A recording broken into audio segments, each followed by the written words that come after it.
Krishna. So today we are at Lord Nrsimha temple. This is one of the temples among 9 Nrsimha Kshetras. Here Lord Nrsimha is called as Karanji Nrsimha. When Hanuman came here, he was performing tapasya in order to please Lord Ramachandra. But when he was repeatedly chanting the names of Lord Rama, actually Nrsimha Dev appeared here. So Hanuman was surprised. I am calling for Rama, and how come this Mayan is coming here?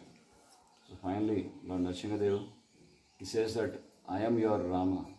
I came here. This is my Kshetra, this is Ahobilam, and every nook and corner you can see me here. So he gave darshan with his 3 eyes, Trinetra. So the third eye is called as Jnana Netra, Divya Chakshu. So Lord is giving darshan with 3 eyes. So Lord appeared underneath. మొత్తం ఈ శేషాచల శిఖరం అంతా, ఈ ఆదిశేషుడు అంతా కూడా ఇక్కడ వెలిసినారు. ఈ శిఖర రూపంలో సాక్షాత్తు భగవంతుడిగా స్వయంభూగా వెలిసినారు నరసింహస్వామి. ముఖ్యంగా హిరణ్యకశిపుడిని వధించినటువంటి ప్రదేశం ఇది. అలాగే మీరు ఇక్కడ చూస్తున్నారు భైరవ మండపం. ఇది కాలభైరవుడు. ఈ క్షేత్రానికి క్షేత్రపాలకుడు కాలభైరవుడు.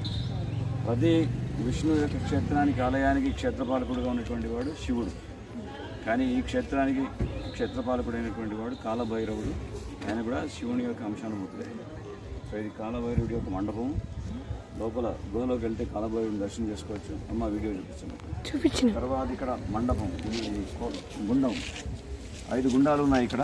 ఇందులో ఇది కాలభైరవుడి యొక్క గుండం. పిల్లల్ని పట్టుకోవాలి. దీనికి ఉండే అందుకే ఇక్కడ దాది కాడికంటే వినోను. హరే కృష్ణ చెప్పండి. హరే కృష్ణ. కాలభైరవ స్వామికి 1 2 3 అన్నప్పుడు హరే కృష్ణ. హరే కృష్ణ. ఈరోజు మనం ఈ అద్భుతమైనటువంటి అహోబిల క్షేత్రంలో ఉన్నాం. వాయిస్ వినపడు అమ్మ ముందుకు వచ్చి తీరా.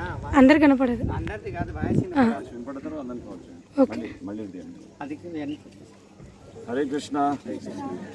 జై శ్రీ అహోబిల క్షేత్రంకి జై. అహోబిల నరసింహస్వామికి జై. సో ఈ అహోబిల క్షేత్రంలో ఇక్కడ మీరు చూస్తున్నటువంటి శిఖరాలు ఏవైతే ఉన్నాయో, ఈ సాక్షాత్తు ఆదిశేషుడు. మన తిరుపతిలో ఉన్నటువంటి ఆదిశేషుడిని శేషాచలం అంటాం. మధ్యస్థ భాగంలో ఉన్నటువంటిది అహోబిలం.